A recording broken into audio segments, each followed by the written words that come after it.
Welcome back to another episode of Unscripted Exchanges. How you feeling today, Hayden? I feel like a married man. Dude, oh my gosh. We gotta tell the listeners, Mr. Hayden Huber has a beautiful new wife, Miss Haley Huber. I gotta get used to saying that. Miss Haley Huber. Dude, you're a married man. How's it feel? It feels good, man. To be honest, though, it doesn't feel like anything has changed too much other than the fact that she's got a new last name or she will have a new last name. We're going through the official legal process with all that. But yeah, funny enough, we were sitting down during the wedding eating our meal, and she looks at the nameplate, which we made, and she's like, wait, that's not right, because it did say Haley Huber instead of her maiden name. But no, all is good, man. You were at the wedding. We appreciate you and Amanda coming out and celebrating with us. It was a beautiful evening, celebrating with our closest family and friends, and meant a lot to us. Dude, it was so fun, and I just have to call it out. We might have to post a picture. We're gonna definitely post it on the platforms because you had it was like Bond, and I'm not just tooting your horn. It was like a James Bond suit. Like I saw you and immediately went like, I really want one. Like, I want to be able to wear that. Like, look, did you get it fitted? Did you get I like? did get it fitted, Yeah, yeah, because and that was all Haley. She was like, "You're gonna get this fitted." yeah, So you I'm like, have to. "Yeah, You have to. I remember, shoot, this is going on a totally different direction. Not really. Like 7 or 8 years ago, mm-hmm. I remember I put this suit on for like I was going to pitch some investors. And I Yeah, remember I put this. It was a navy blue suit, yeah, and I have a weird fit because I'm like stocky, right? yeah, So I'm like 5'7", but I'm pretty built. yeah." So like suits and pants like fit me differently because I have to have like just it's just weird. I have to get things fitted. Well, I Right. didn't have time to get the suit fitted. I remember she goes, you can't go out like that Oh, because the shoulders like I have to get a certain size chest. yep. But the shoulders have to be right, but my arms aren't that long. Right, so it doesn't raise up on your shoulders, and they're not too long or too short on your sleeves. And just Yeah. I'm very like Yeah. like I have to get. She's like, you gotta change. She's like, Oh, and I'm like, I saw you on Saturday night, and I said, man, like you got it perfect. yeah. You look like a dog. I got the works done, man. I appreciate Like the that. tan with the nice bow tie. Well, it was a summertime wedding, so we went with the linen look. So And it your turned out well. wife looked gorgeous Well, too. By the thank you, way, thank you. Haley, if you're listening to this, you looked absolutely beautiful. And Amanda loved your veil. Is that what's called the veil? I believe so. The, Yeah, I don't even she liked how know. sparkly it was. Yeah. She loves like glittery stuff, so she's like, oh, I love that. I think my favorite part, well, there's a lot of favorite parts because Haley and I were talking about that, and she's like, I can't just pick, one thing. Or I might have asked her, what are three of your most favorite things from the day? And she's like, I can't just narrow it down to three things. But one of the things that stands out in my mind that I'm proud about because of all the things that we've talked about and on previous episodes is just the house did look pretty good. Like I'm tooting my own horn over here, but we decked it out. And I'm not taking full credit because I can't. Like we had a lot of help. My mom's a designer and she made it like real good. Haley did a ton of work. Her mom, her grandmas, her aunts. I mean, we had a lot of help, but like the lighting in particular that night because it, got dark as and it was a vibe as we like to say. So it was perfect. You know what Amanda said? Did she probably didn't tell you she wanted to say at the wedding. But when we got here, like first of all, it looked like a professional wedding venue. I've got photos, like 'cause I was like sending photos like everybody I knew. Like I was like, I mean, you had to be paying attention. I'm like, this is unbelievable.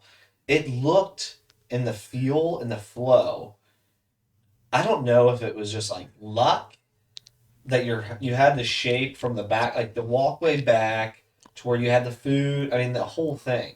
I know you did a ton of work like leading up to just kind of put some finishing touches on it. Right. Obviously, you and your family and stuff. But she said to me, she goes, "This turf is what made this back." And I almost didn't want to tell you this. Like, I know how hyped you were and did it. Like this is a game changer, Yeah. right? Yeah. But she's like, he must have manifested. She literally. And I told her she would tell you because she's like, I was like, I want to say it to him. She's like, don't interrupt him. I'll tell him. I was like, okay. You know me. I'm like a bull in a china shop. But the turf, having the turf back here, kept everything clean, Mm-hmm. have everything flow. You could put anything you wanted down on it. Yep. And it was almost like you manifested having a wedding in your backyard. Yeah, I couldn't agree anymore. Right? Yeah, the last 4.5 years are just built up for this, man. Like it was all in preparation. It was wild how things all turned out. There's a lot of cool signs leading up, and then the day of. I think maybe I mentioned this to you. I mentioned it to quite a few people talking at the reception, but when we were getting married, I looked up and there's like the reddest cardinal, and like I'm always looking for signs. It was so cool. Like, they say that's supposed to be a loved one or an angel or whatever. And like I believe that. What you believe is your belief system. So it just made me a little bit more emotional. And it's just like, yeah, there's good things happening to good people. Not to say that bad things don't happen to good people, but at the same time, like you elevate your frequency, you're gonna get matched with some good frequency too. So I'm all about the power of manifestation. Dude, so I love that, and I totally agree. Like I look for. It's weird because I don't always look for signs, but like every now and then you'll be like in the middle of something and you'll like, oh, like for some reason it resonates, right? Yeah. And I feel like the fact that it resonates, kind of like this might sound like a little woo. This guy's Cole's crazy, but I feel like the fact that it does resonate means it probably is something more. Yeah. Like the fact that you're noticing something, especially with how ADD and like how many things we've all got going on around us all the time, and you go, oh, like that, I noticed this red cardinal. Yeah. Well, there's a reason why you noticed it. Like that's my belief system is like, there's a reason why you picked those things out. Yeah. Absolutely. I mean, there's definitely a higher power involved in all of this. And I don't know if you remember the conversation on our podcast, like not late, but early summer last year, coming back from our good buddy Tommy's wedding. Yeah. And I was talking about, maybe this wasn't on the air, but we were talking about, or I was talking about, like, when's it going to be my time? Like, I'm super happy for my friends, and you always want to celebrate your friends. You don't want to be that person that's like, jaded or like talking crap, because that's just a reflection of who you truly are. And you're like, your time will come, man.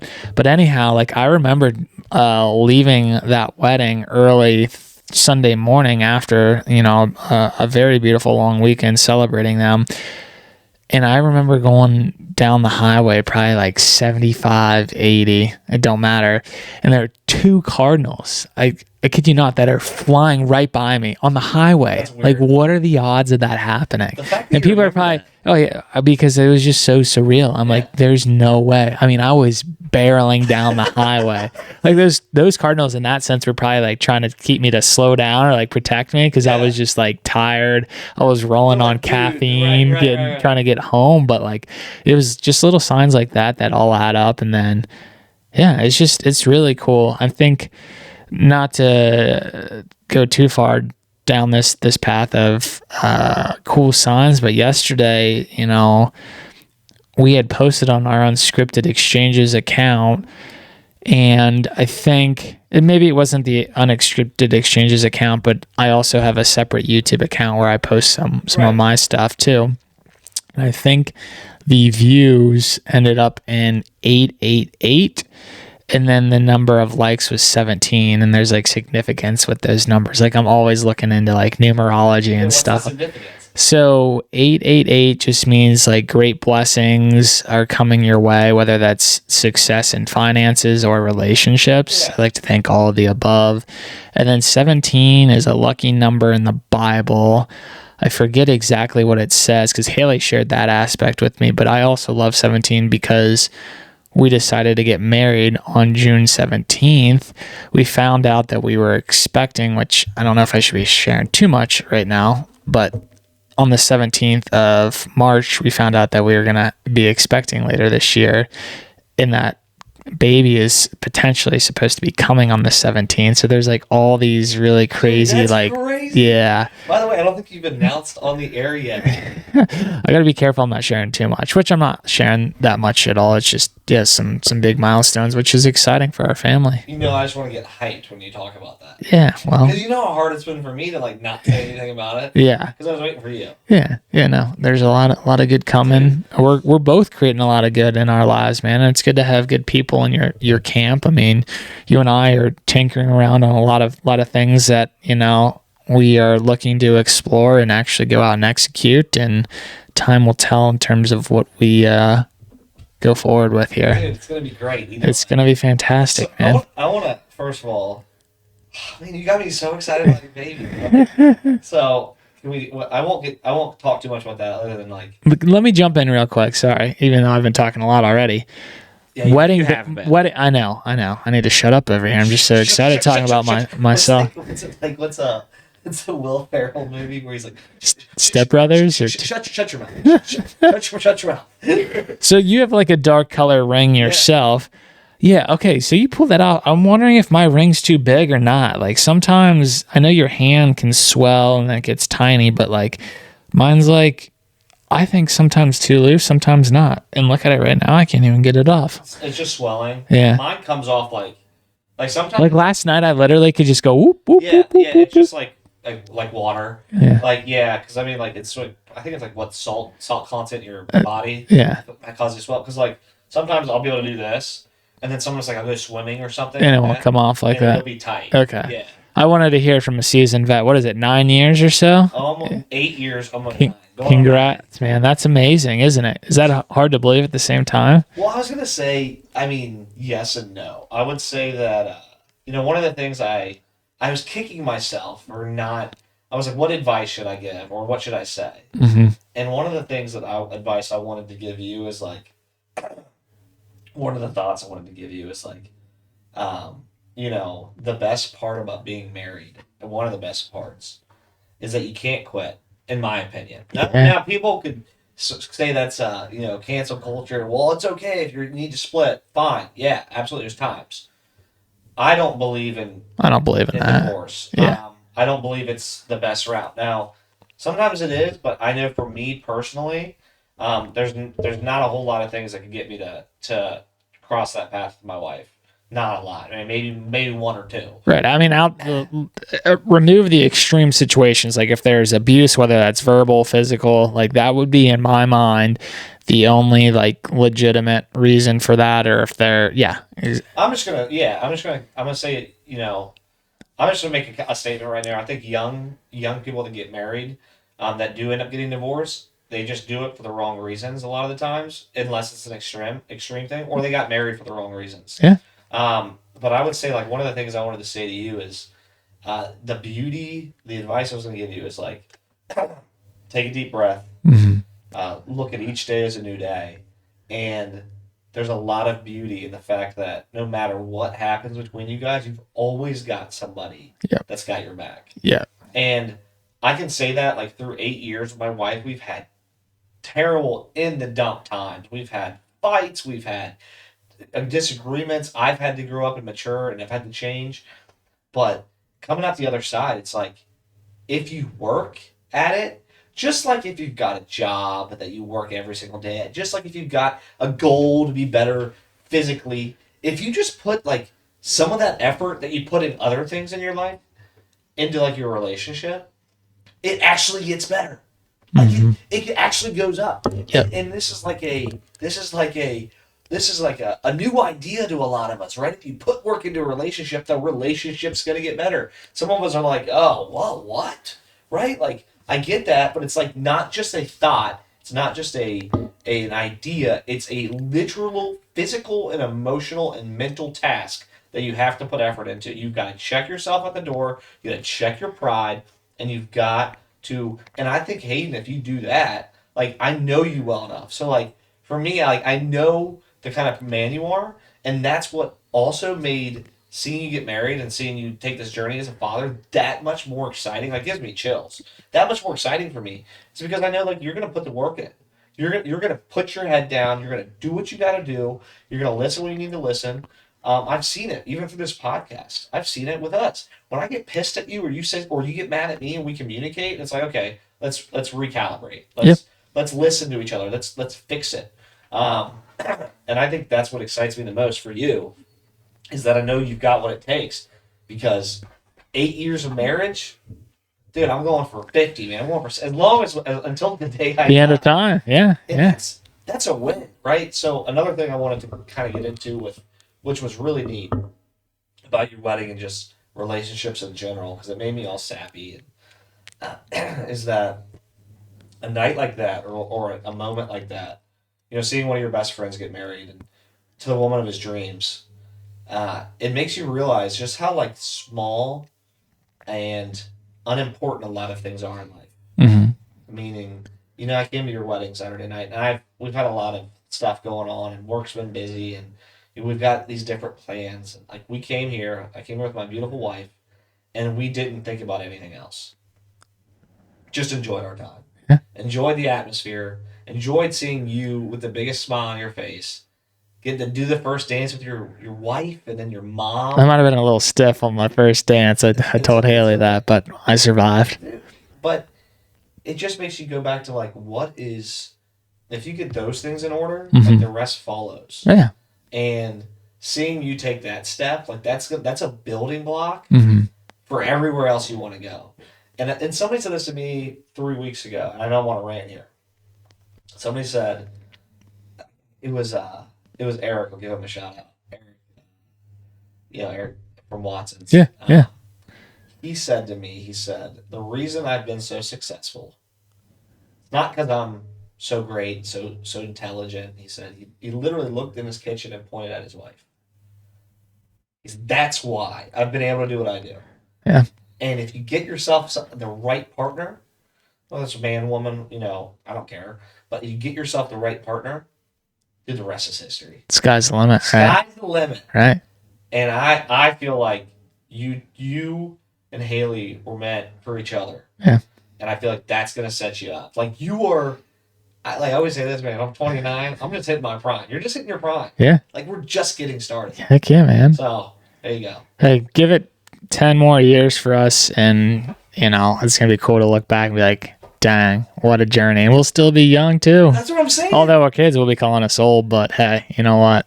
It is what it is. You know what Ethan said to me? She goes, will you move? She wants to go to SCAT. We talked about this in Savannah. She goes, well, when I moved down to Savannah for like school, Dad, will you move down there with me? I said, yeah. She goes, great. You'll only be like 39. Shots fired. Well, I will. I'll be like No, that's accurate. Or relative. I'll be like in my 30s still. When she's in college. I think she'll start to really realize, oh wow, my dad will be a very young dad. Dude, she's started to realize that because she I tell my friends you're 29 and none of them believe me because all their parents are like 40. And I'm like, yeah, I was a baby when I had you. It's okay. Right. And I told her when you get out of school, I said, I never finished school. I said, maybe I'll go back to school. You're drawing in class with their Cole, this is unacceptable artwork. Re-enroll. Hey, never say never, man. Dude, that would be funny. That could be your next career calling, man. We could just take classes together. That would be something. That would be something. I want to jump back to a really cool point that you made. And it's not about me. It's about just good relationships and good marriages in general. And, you hit home very well on this point. Like, relationships take work. And if you're not willing to put in the work, they're going to crumble. And that takes two people to have that mindset and willingness to be vulnerable, share their feelings, the good, the bad, and the ugly. It's going to be a journey. Like, when everything's going right, and it's easy peasy. But how do you respond and react when things aren't going so well? And you're gonna have those tough days. Hell, you know of it. You've been married for, like you said, over 8 years now. I mean, you have to put in the work. It's not something that, oh, I've attained this now, it's all going to be, the rest is history, or it's this temporary fleeting feeling. Like, those come and go. Like, love is a commitment. It's a lot of things. Yeah, and I'll even say this, because you're spot on. I always give this, and this is another piece of advice, I give myself. And this is why I think, one of the reasons, it's not because I'm so emotionally intelligent. It's not because I'm so sensitive. Like I'm not those things. I'm definitely not sensitive. I'm very blunt sometimes. A little brash, like me, around the edges. Well, and just like dense is the right word. I'm very dense when it comes to like. If something happens, like I don't see the depths into it. I'm like, right. Why is this a big deal? Right. But I think one of the areas that has helped me, and maybe we could all make more of an effort. How many times have we talked about quitting anything? When we talk about like doing something, we say like, okay, Like, we're just going to do it. We're not going to quit, right? Mm-hmm. Not an option, Right. right? So that's that's the approach you got to take to marriage. Is like quitting's not an option. Like quitting isn't. I got 1, 2, 3. Like either quit, go to a counselor, or X, right? Well, I've never thought quitting was like on the table. Yep. Like when I said I do, and I married her, I in my head, A, quitting's not an option. B, like I'm not going to be known as a quitter. So Yeah. it's a stubbornness mentality. Like no fucking way. Yeah. Am I going to be the one that gives up? Yeah. No matter what. And if you like take that stubborn will, then you're forced to find like if you say I'm not going to quit this business no matter what, right? I'm correlating here because it's talking about business a lot. Say I'm going to start a business, but I'm not going to quit. Podcast. Yep. We're going to start. We're not going to quit. Yep. I'm going to have to change direction. Yeah. I have to adapt. Yep. I have to do different things, say Yep. different things. Yep. But I'm not going to quit. So in a marriage, if you tell yourself that quitting's not on the table, well, then every fight you get in, everything you do wrong, since you can't quit, you got to figure out how to fix it. If you get in a big argument and you say something you don't mean to your wife, and you're like, oh shit, like I really shouldn't have said that. 5 days go by, 6 days, 7 days, 2 weeks, you guys are fighting. Well, if quitting's not an option, the only thing you're going to have to do, unless you want your life to be a living hell, is figure out how to fix it. Mm-hmm. Since quitting's not an option. So what it causes you to do is get outside of your comfort zone, get outside of your own pride, Mm-hmm. and figure out a way to find a solution. And I love, you told me this, I'm not going to show the detail. I got, my Amanda and I, she was very upset with me for something Mm-hmm. a few weeks ago. And I remember you said to me, and it was like I feel like I never heard this before. It was like a new idea. Even though I knew this, like it was like a light bulb. You said, well, you can't force her to feel how you feel, and you can't force her to understand what you're thinking. She has to feel the way she has to feel. Mm-hmm. So all you can do is approach her with a solution, not more problems, not more, oh, you don't get it. Mm-hmm. So help her to find a resolution to it. Mm-hmm. So she feels, and I'm like, you're right. Take myself out of pride. If I want to move past this, I got to find a solution because if I can't quit, Mm-hmm. that's all I got to say. No, I think that's something that I've been working on, and Haley's taught me that a lot too. And there's even times where you just got to come and be understanding, or try to be understanding, and just listen, which to your point, you have to swallow your pride sometimes. But that's the beauty of it all, right? It's not going to be rainbows and sunshine. I think the one piece of advice I would give, being married for 4 days, since I'm a seasoned vet over here, is, and I'm kind of taking this from some things I've seen online myself too. And you were kind of hitting on it, so I'm going to touch on that and one other piece. The words quit and divorce should be removed from your vocabulary in a marriage. You should never use those words. And never is a very strong word to use. Never. Not even a joking manner, because like that starts to break the dam. Quit and divorce, do not use those words, because it's going to start to crack, what you're building, and will continue to build all throughout your marriage with your loved ones. So that's my one piece of advice. Take it or leave it. But yeah, marriage it's a beautiful thing. It's a scary thing at the same time. I think I read recently too, like an older gentleman was reflecting. He's like, look, my wife, I've seen her change or become 6 different people in the course of their marriage over, I think it was like 50 or 60 years, which is kind of profound and cool too. Like you have to be willing to grow and evolve with that person and support them. Now, that doesn't mean that you can't share your, feedback or tough constructive criticism in a right and healthy manner. If they're going out saying, oh yeah, I can go do these drugs now for whatever reason, they get into the wrong crowd with friends, it's like no, but like you will evolve as a human being. The Cole of today will not be the Cole of 10 years from now, and same with your wife. Yeah, right, exactly. And that's the beautiful thing. That shows your evolution as a human being. And I think that's another thing that people overlook in marriages or just relationships in general, is you will grow, whether that's in a positive or negative way. And if you're willing to grow with your partner, then your success cannot have any type of cap. Like, you both are growing together and you're supporting one another. I loved, and I think we got to wrap it up here in a minute. Yeah. One of the things, and just talking about growing and doing it together.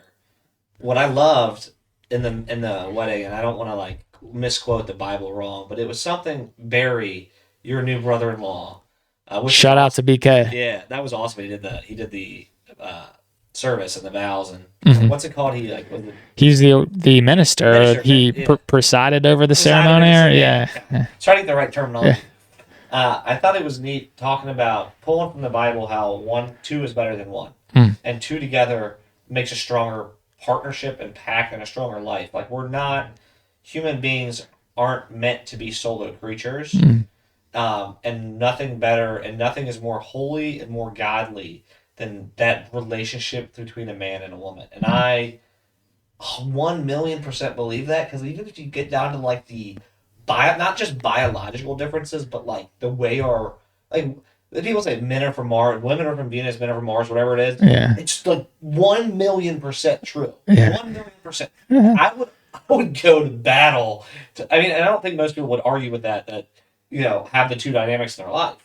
Men and women are just different. It's a good thing. Yeah. Why it's a good thing is because we're 50% of the puzzle. Yeah.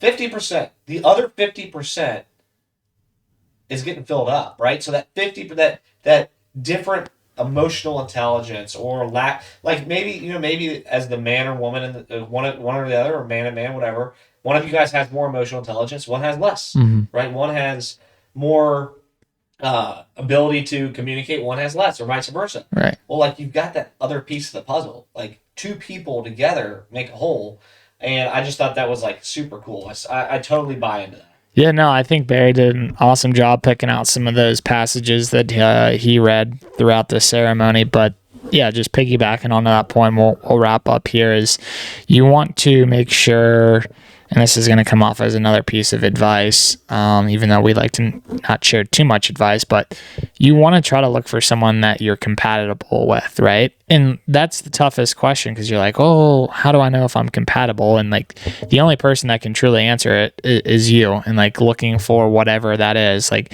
spend 5 minutes writing down like what it is that you're looking for. I literally have notes of like what I was looking for, and I shared that with Haley, and like, we got very emotional because like those are things that we both shared, and like, she had the qualities that she was looking for. I found the qualities that she had that I was looking for, things like that. Like, you want to make sure that your partner is willing to grow with you and they have good principles, morals. But again, at the end of the day, that's up for you to decide. And I think that's why a lot of people end up getting divorces, because they really aren't compatible. They didn't do the homework or the work up front. But at the same time, which we touched on earlier, people give up, they quit for whatever reason. So those are kind of the two underlying messages, I think. Or they just think that they're not compatible because they're not willing to put it. I could go on a tangent. Yeah. Or they just decide they're not compatible because one of them is not willing to put the work in. And that too, and right. They go, well, no, we're just so different. Really? Right. Are you? Right. Or is she just pissed because you don't pick up after yourself, you don't call her when you're coming home, and you come home late every night? Like, that's not being incompatible. She's not nagging. Maybe you just don't communicate. Right. And those are just little things. Right. Like, those are things I've learned when I'm like, oh, well, we just don't get along, or this or that. I'm like, actually, I'd be pissed too. Yeah. Like, I would be frustrated. And then we'll wrap this up. I think Hayden, I'll say this. I'll be honest. I don't always take my own advice. It's all great. Yeah. This is like ideal circumstances, but like, this is good for us to watch back and be like, oh shoot, I got to take my advice. I listen to myself, right? Like, I'll be calm and collected when your wife gets mad at you, and I'm like, oh my gosh, I went outside and punched my steering wheel. Like, that wasn't calm and collected, but all right. That's a wrap, I think. Am I wrapping us up since you opened it up? Y'all, thank you for tuning in to another episode of Unscripted Exchanges, the marriage edition here today. Marriage and relationships. Cole and I, as we just mentioned here, are not perfect human beings, and sometimes we don't always practice what we preach. We're not hypocrites, but we are just not perfect people. We're human beings, exactly. But we try to get better every day, every episode. We appreciate you guys tuning in. Tune into our next episode. We will talk to you guys next time. Thank you, and God bless.